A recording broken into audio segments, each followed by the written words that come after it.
மாநகர ஆர்எஸ்எஸ் தலைவர். நமக்கெல்லாம் தெரியும் இன்றைக்கி பற்றி எறிகிற விஷயம். திருப்பரங்குன்றம் மலை மேலே காட்டில் இன்னைக்கு தீபத்தூணில் தீப ஏற்றத்துக்காக சிங்கிள் ஜட்ஜ் உத்தரவு போட்டாங்க. அதை மதிக்கலை யார்? தமிழக அரசும் தமிழக காவல்துறையும். அதன் பிறகு ரெண்டு ஜட்ஜ் அவங்க உத்தரவையும் மதிக்கலை. அவங்க சட்டத்தை மதிக்காமல், கான்ஸ்டியூஷனை மதிக்காமல், அவங்க சட்டத்தை மதிக்கலை, கான்ஸ்டியூஷனை மதிக்கலை. ஆனால் நம்ம பக்தர்கள் மேலே கேஸை போட்டு 12 பேரை அரெஸ்ட் பண்ணி கேள்வி சேர்ந்து வச்சுருக்காங்க.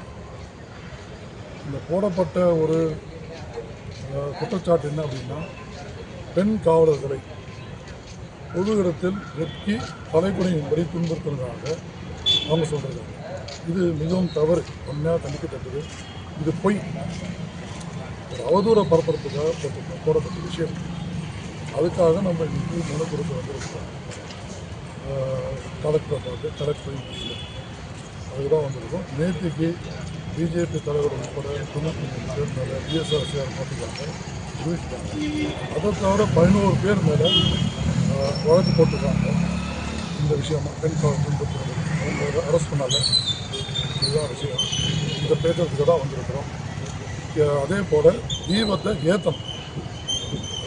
ஜட்ஜு உயர்நீதிமன்றத்தோட உத்தரவுப்படி தீபத்தை ஏற்றணும்.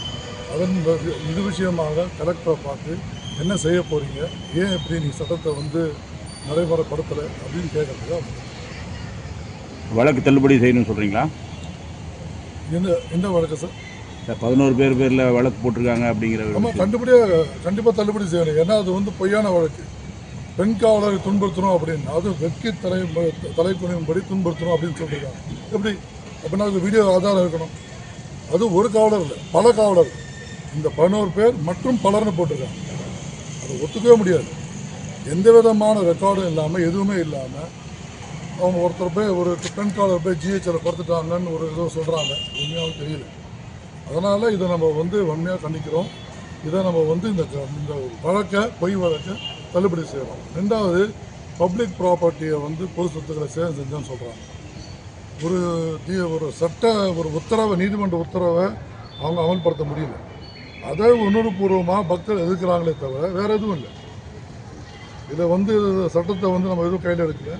அவங்க பேரிகேடை தள்ளுறாங்க, அவ்வளோதான். வேறு எதுவுமே இல்லை. இது பொது பப்ளிக் ப்ராப்பர்ட்டி டிஸ்ட்ரக்ஷன் ஆக்ட் கீழே கொண்டு வந்திருக்காங்க. இது மிகவும் தவறு. இதை தள்ளுபடி செய்யணும். எல்லாரும் விடுவிக்கணுன்றது தான் எங்கள் கோரிக்கை.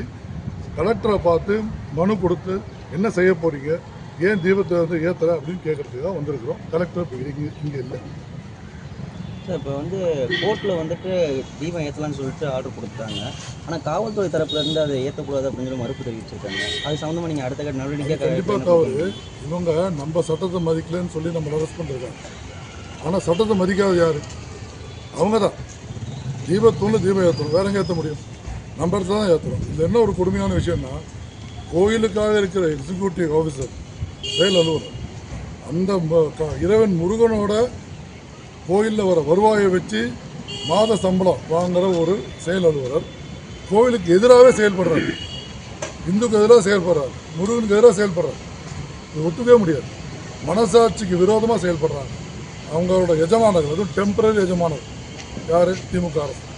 அதை எதிர்த்து அதுக்கு பயந்து அவங்க இதை செய்கிறாங்க.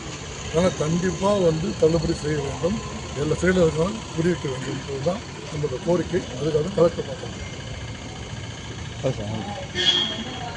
நன்றி. வேறு